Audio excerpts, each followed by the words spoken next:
Okay, everybody, thanks for being here. Gee, I totally forgot how I did all of this long ago, and the first time. So it's probably going to take me about 5 minutes to just sort myself out.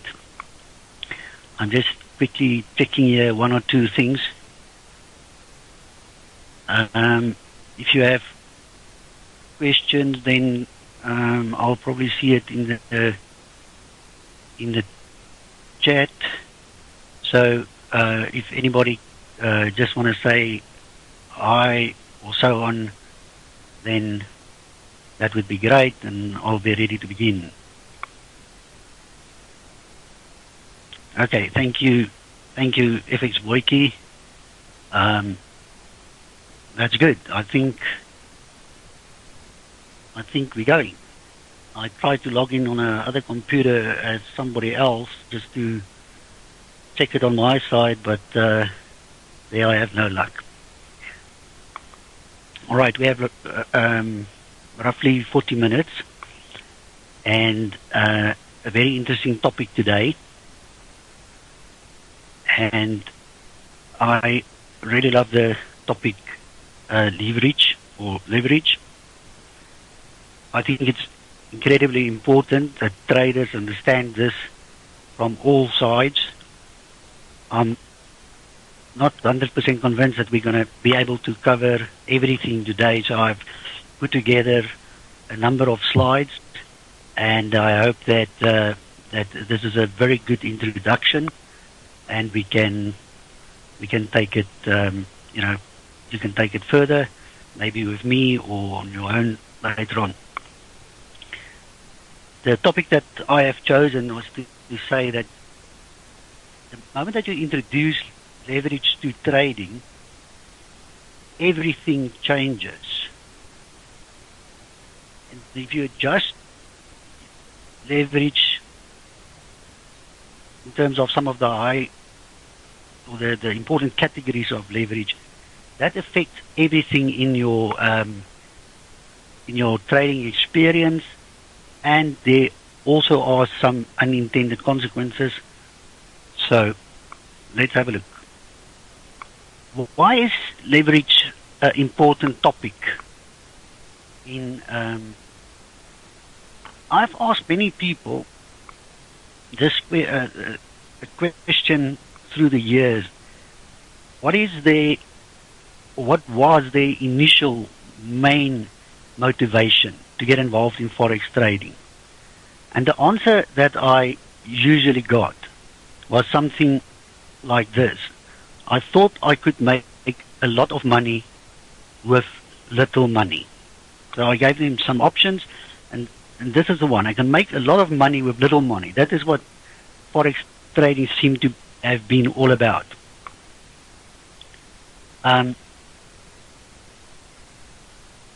So leverage is, for most people, at the core of Forex trading, because that's what you're going to use to make lots of money with little money. There's no other way, really.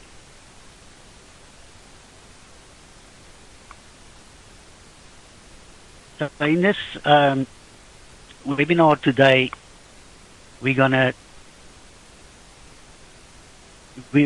cover two main aspects of leverage. First of all, I'm going to have a look at the technical aspect, and the reason for that is that there's a lot of confusion about some aspects of that, and it is too important that you are confused and that you don't know exactly, what it is about and what your leverage is and what it is not, and so on. So we're going to cover the technical aspects. I want to make sure that you are 100% with that. Then we're also going to look at the philosophical aspects. I call it philosophical aspects.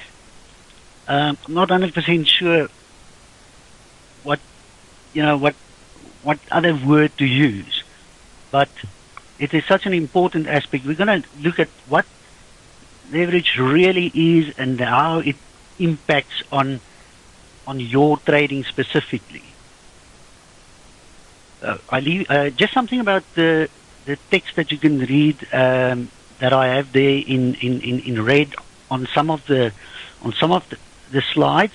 It's basically things that I highlight, and then it is also to help you with the conversation. At some point you will see it might be a question that you have or that you can have. So it's going to help. It's going to help you to follow my drift and follow the direction of the conversation. All right, let's look at the definition of leverage. And we're only interested in a definition relating to Forex trading because leverage is a wide concept. There's leverage in science and in finance. So we're mainly concerned about it in Forex trading. Leverage is a financial tool that allows an individual to increase their market exposure to a point that exceeds actual investment. Now, this is one of many typical technical definitions, but most people don't relate so easy to that. For most people, it's much easier to understand because it links to their how to make a lot of money with little money approach, and that is this one. Leverage is the ability to control a lot of money with little money down. For example, you can control $100,000 with $1,000. So, a working definition of leverage then, the ability to control a lot of money with little money. And, well, I suppose most people's answer is, well, that sounds good. If I can control things and control how I make money and I can make a lot of money, bring it on.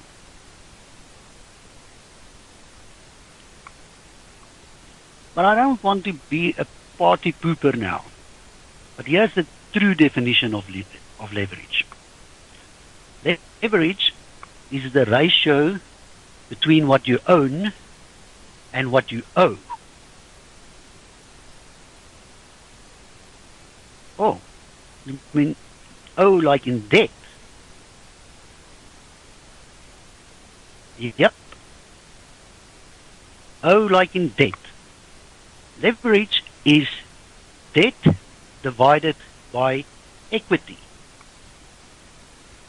It is what you owe divided by what you have. And we will now just now make it practical in your trading account, what we are talking about. All your response might be, well, I don't owe anybody anything. No. If you trade on margin, you do owe something because you borrow money from your broker. All right, so the question then is, what is margin? The true definition of leverage continue. Margin, the amount of equity contributed by a customer as a percentage of the current market value of the securities held in a margin account. Well, okay, now I know exactly. Okay, let me help you. Margin is the money you bring to the party. It is the money in your trading account. That's your margin. It's all the money in your trading account. Your margin is the money you own. Okay, so we can come to the true definition of leverage. Your leverage is the value of your trading positions. That is the money you owe, the money that you borrowed from the broker, divided by your money. That's the money in your trading account. So, the example then, very easy to understand. Money in your trading account, $10,000. Trade value, $100,000, say, dollar-yen. What is your leverage ratio? It's the ratio of what I have to what I owe. Divide 10,000 in 100,000, and it is 10 to 1. For every $1 you have borrowed to trade $10. Easy as that. Okay, it must be back now. Okay, sorry about that. I made a bit of a mess there. All right, so this is how you calculate your leverage at any specific time you have trades. But you can ask the question, but isn't my leverage 100 to 1, or 50 to 1, or 200 to 1, or 400 to 1? I saw somebody ask a question there. I must explain the 50 to 1 regulatory story. Your leverage is not 100 to 1, or 50 to 1, or 400 to 1, or whatever that big number is. Now, the reason why you may think it is this belongs more in the philosophical section, but I'm going to quickly explain this because we have to reduce the confusion about this. It's one of the most important aspects of leverage. And the issue that we have to cover is margin requirement. Now just follow my argument as it is there on the screen. If you trade on margin, you borrow. Okay? You borrow from your broker. If you borrow anything from anybody, they usually ask for security. Okay? If you borrow money to buy a house from the bank, they want the house as security. Simple concept. So you borrow from your broker. Your broker wants security, and your broker determines what security they want. You cannot change this. It's important. Unless they give you different options, then you can change it. But as a rule, if they have only one setting, then that's it. They say, that's it. Now, in the old days, this was known as the margin requirement, and it's margin requirement today also. But margin requirement is a percentage. It is you must put down as security a percentage of the value of your trades.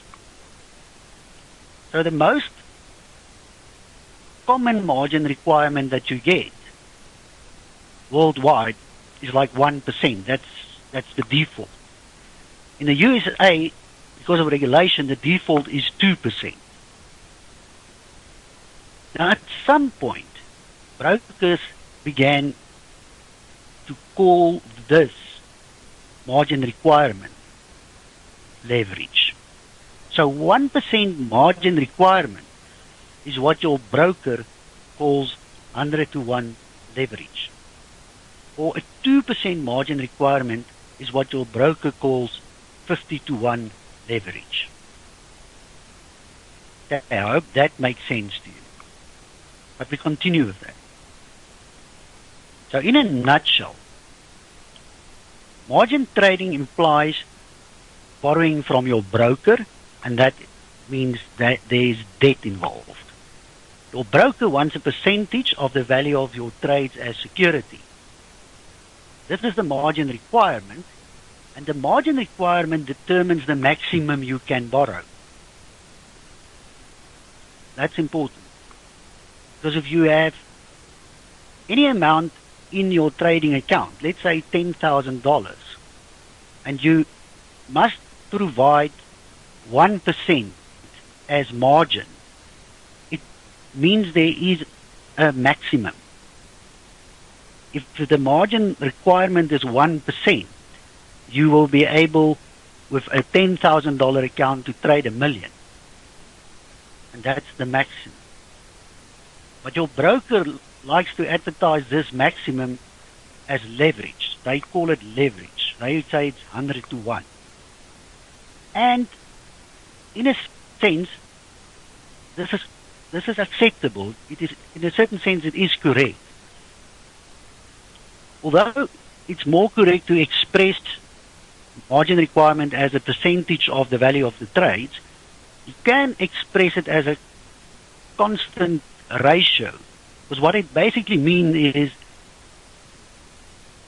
if you offer any portion of your margin, that will be a constant. So if you, for instance, with your $10,000 account, you can trade up to a maximum of $1 million.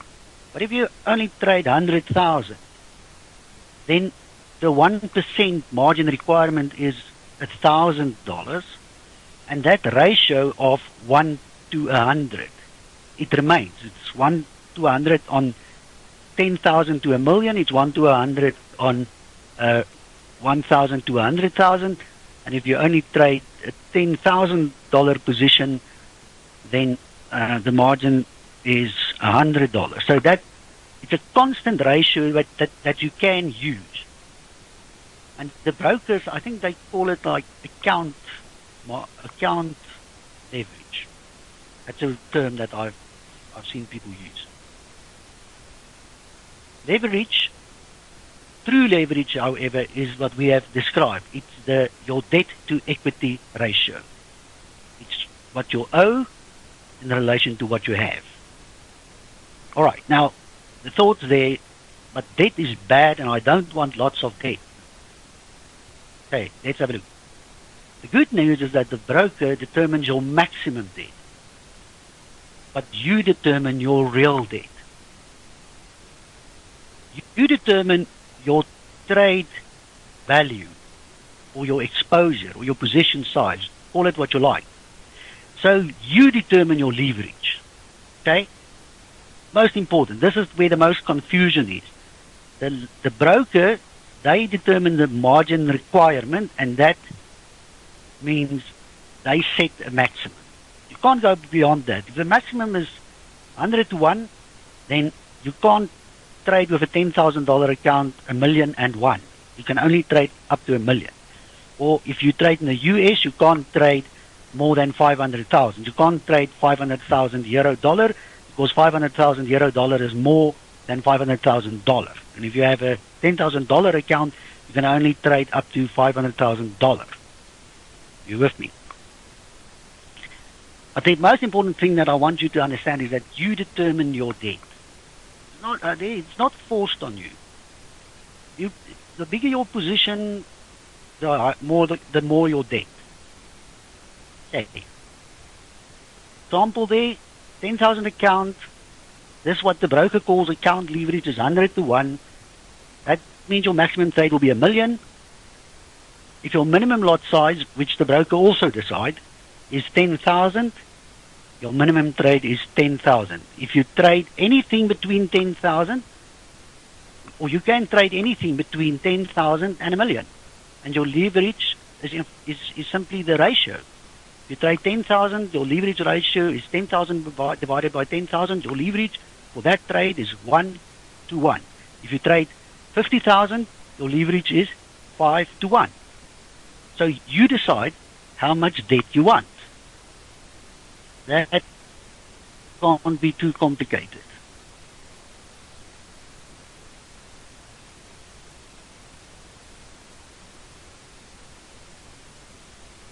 So in a nutshell, lots of debt is high leverage and it's bad.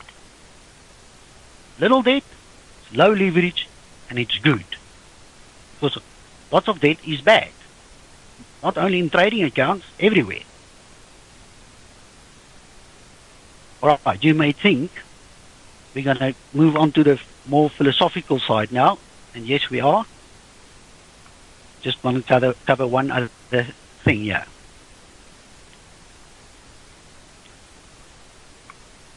How do you experience leverage? What's the practical effect of leverage? How do you see it? You experience leverage through pip values. So I want you for a moment to forget the equity, that part of the leverage. Just look at the debt that you make. So if you trade a 10,000 euro dollar position, the pip value is $1. If you trade 50,000 euro dollar, the pip value is $5. If you trade 300,000, it's $30. If you trade $1 million, it's $100 for every pip. make profit, 50 pips, $100, $5,000. Okay, now you must add. You want to see how do we experience it. Now you must add your account equity. Okay, just think now, your live trading account or the live trading account that you hope to have one day, what is it going to be? 5,000, 10,000, 50,000. So if you have a $50,000 account, well, $1 per pip, no, that's patently very low. If you have a $50,000 account, however, $100 per pip is quite a lot because the market moves 50 pips in your favor or against you. That's $5,000. That's 10% of your account. So, but this is how you see where leverage really, stare you in the face and where it becomes important in your account. Simply not going to have time today to look into the detail of this, and I'm pretty sure some of the other experts today go into that. So you would, if you use this basic principle, a 10,000 euro-dollar position is $1, you can sort of figure out what is high and what is low leverage for you. Okay. Right, let me just, I'm just going to take a sip of water here and have a look at some of your questions.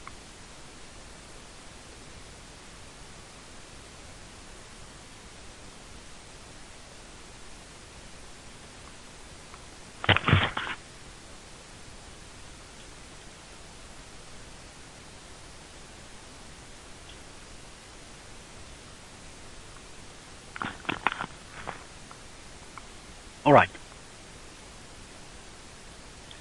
Let me just see if I can find any questions.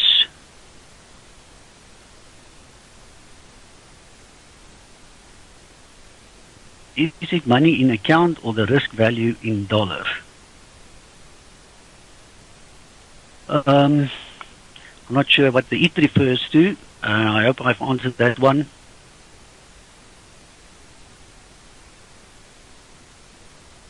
Is money in account or the risk value in dollar, because we don't use up all the money on one trade? Well, it depends how big the trade is. If you trade at the maximum, then you use all the money.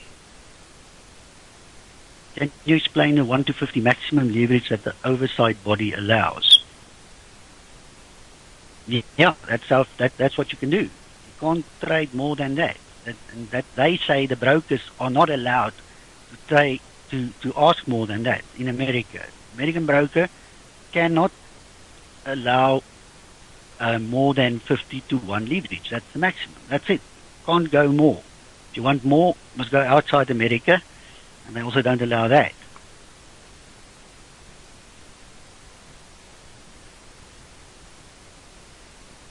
All right, I'm just scanning here to see.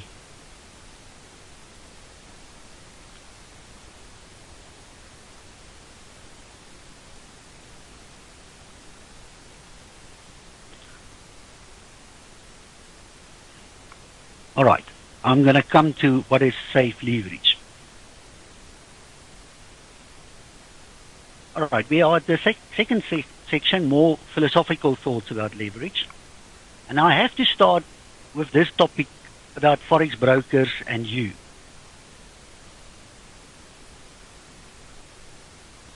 And there's not enough time that I can go into depth here. I'm going to only be able to make a few statements. Based on my observations, based on my experience, and most of you know that since about the year 2000 in this industry specific, Forex brokers need high trading volumes to make an existence. They absolutely need high trading volumes. If all Forex traders were like me, there wouldn't have been such a global, vibrant industry with many Forex brokers.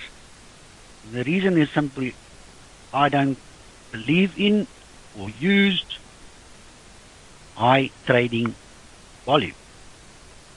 But luckily most Forex brokers or traders are completely different from me. They like to use high trading volume. and they give the brokers what they want. So from the broker's perspective, they need this, and how do they get that? How do they boost trading volumes?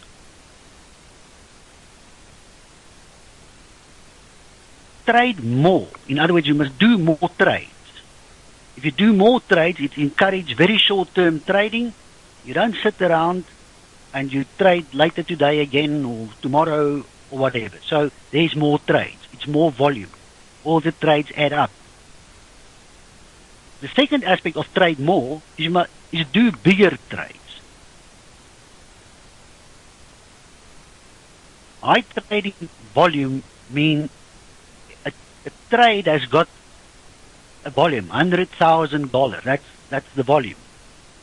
For brokers to make enough money that they can pay all their personnel that work for them and a profit and the Ferrari and all those things, they need lots and lots and lots of trades. They must go millions of that 5 trillion a day must go through a specific broker, because they only make fractions on the spreads and so on, and some other tricks that they have to make money. So they have to encourage their clients, you, to trade a lot. All their clients is like me, or they just sit around and maybe do 1 or 2 small trades, now and again. There's no business for them. Forex brokers need lots and lots of trades, and there's 2 ways to make the volume bigger. And the one is simply hit the buttons, entry, exit buttons more. The second one is do bigger trades. You must do $10,000 trades to be the same as $100,000 trade. So they encourage both of these.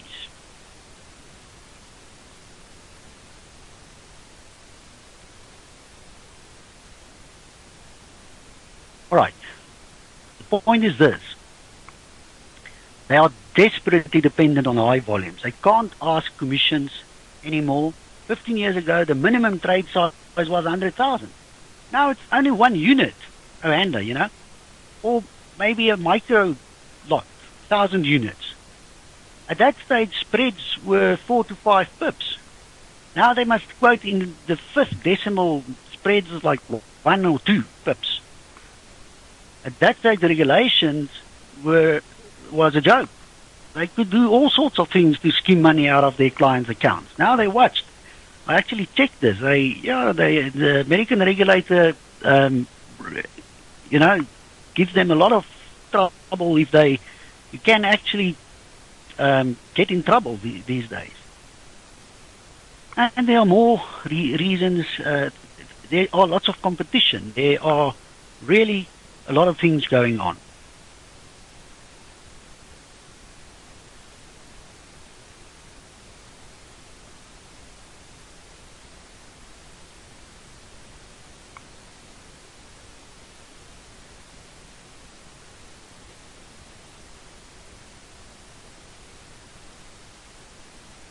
Let me just check here.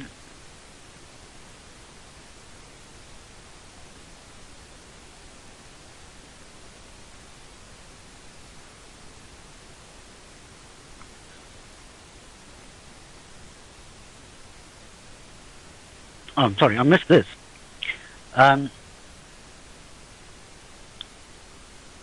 Why Forex brokers only refer to maximum leverage? That 100 to 1, 50 to 1 story. It's about heuristics, rules of thumb. I'm going to quickly go through this. A heuristic or a rule of thumb is a mental shortcut the brain uses to simplify complex problems in order to make decisions, especially decisions under pressure and uncertainty. One of these heuristics is called the anchoring heuristic. That is the human tendency to accept and rely on the first piece of information received to make a decision. This first piece of information is the anchor, and it sets the tone for everything that follows. So once the anchor is set, decisions are made by adjusting around the initial anchor number, regardless of its legitimacy. So it's really important that you actually go and search anchoring heuristic and have a look at some of the research. You can also search Tversky and Kahneman. They were the guys that did this amazing research on how this anchoring thing works. Now, the reason why Forex brokers, instead of referring to, 1% margin requirement and thing, they prefer to use terms like 100 to 1 leverage, 200 to 1 leverage, 400 to 1 leverage. That's your account leverage. It has all to do with this anchoring concept. In other words, have you seen, for instance, that on mini and micro accounts, the leverage is usually higher than 100 to 1? The simple question is why. They need higher volume trading through those accounts that their business can make sense. I'm really sorry that I have actually skipped that very important one. So the anchoring heuristic leads that people are basically primed to do high leverage trading. That is the norm. And high leverage change everything. And this is with respect to the way that you trade. I mentioned a number of them here. You are compelled to stick to very, very short-term trading. The moment that you have high leverage, you must use very, very short-term trading. The only suitable analysis is technical analysis of historical prices. Your risk management is basically down to one thing. Where do I place my stop? And it's definitely not far away. Trading psychology, fear increases.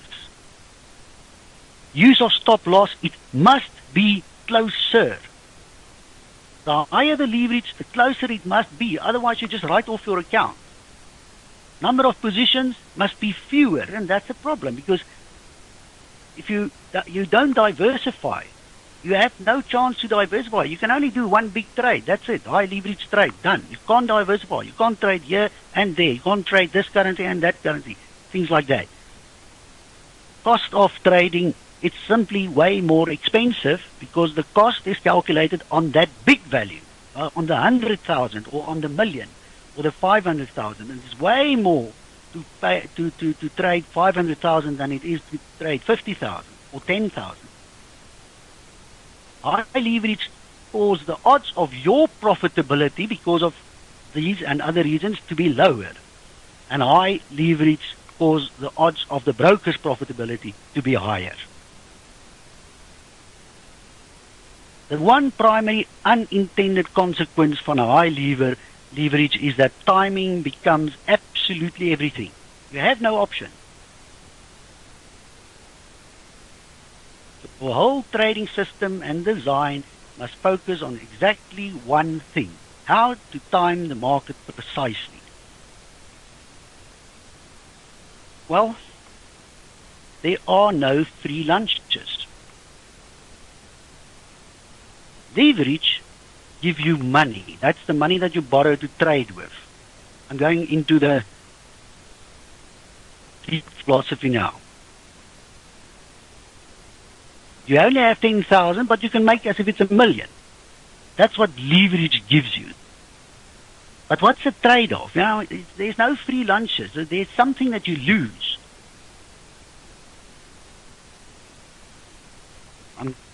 I'm covering the trade-off. If you look at, in a certain perspective at the market is simply a series of price changes. Price changes imply a time element. It's measured in the standard units of time, like seconds and hours and days and so. But price changes also imply a distance element. The price moves from this price to that price, and that distance is measured in pips. Okay? We're talking about the trade-off. Leverage gives you money. Trade-off is you lose time. You lose the time to think and to rethink and to plan and to adjust and to recover and to recoup and to analyze. These are all elements of discretion. This is what you lose if you use high leverage. You lose the time element. we can say it like this. High leverage steals your time, but it also affects the distance element. Everything must happen right here at this price, right now, here where the prices are. You know, you can't think in terms of 100 pips. You can't have a pip, a stop loss 100 pips away. There's no distance. It must be, the higher the leverage is closer, 10, 20, 15, that's the kind of distances you talk about. All right, so you get money, you lose time, and the irony is, time is money. Low leverage gives you time, and time is money. So this is a call for low leveraged trading. That is the philosophical point that I want to make. And unfortunately, our time is running out, and it seems like we will have to have a follow-up seminar. Here's a question that many of you have. Okay, Dirk, what is high and what is low leverage? Really important. There is not a standard. There is no industry standard. It is absolutely 100% personal because of what I've just explained. It impacts on every aspect of your trading system design, the implementation of your psychology, the sustainability of what you're busy with. So you will have, you have leverage. There's something that worked for you, and it might be different for somebody else. Broadly speaking, for every individual, there is a tipping point where your low leverage becomes high leverage.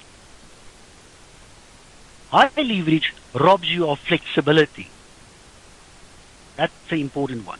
Your trading basically consists out of, it is this trade that I'm busy with now, it's at this price, and we don't move very far from here, the stop is here, that's it, done, I've made my decisions, I've entered, and now I pray and hope it's not the stop that's it, but the target. Low leverage gives you flexibility in different ways. You can have several low leverage positions, for instance, and you can still be low leverage. Those positions put together up to a point. We just make this point, finish this point. So there's a specific point for everyone where you will flip from now I'm low leveraged and it's still okay to now I'm high leveraged and it becomes a problem. Okay. There is also some unintended consequences of low leverage, and I want to cover this, and we are very close to the end. In my experience, there is one very important one, and that is what we can call the dopamine factor.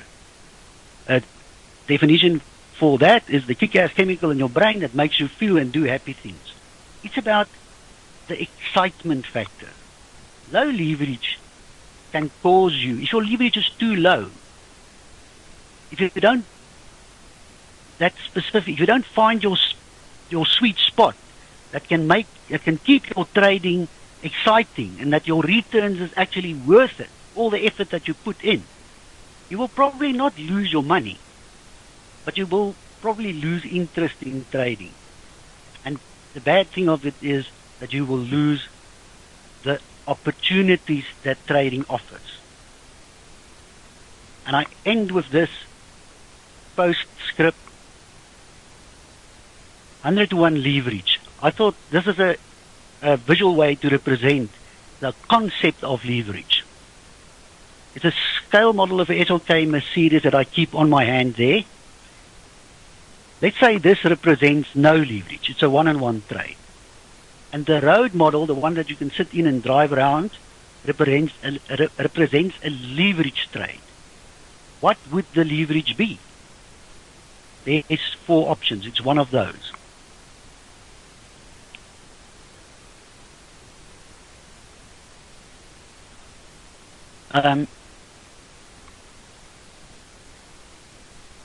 There is the answer, 24 to 1.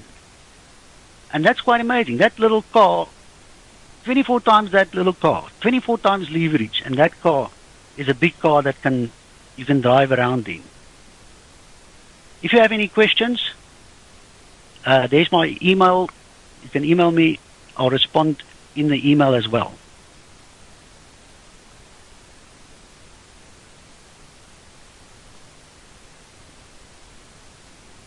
How can I gain financial independence if I trade infrequently and in small volume? Well, we've covered that. You won't. Well, it depends how infrequently and how small the volume. There is a sweet spot. It doesn't have to be high leverage. That's the important thing. I wish I had enough time that I could actually explain it to you with the numbers. That's a good answer. Over-leveraging is the problem.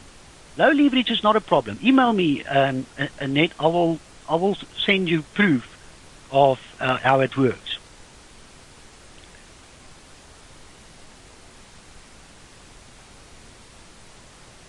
High leverage forces close stop below simple market volatility to take the stop out before using your edge time chance to do its work. Yes.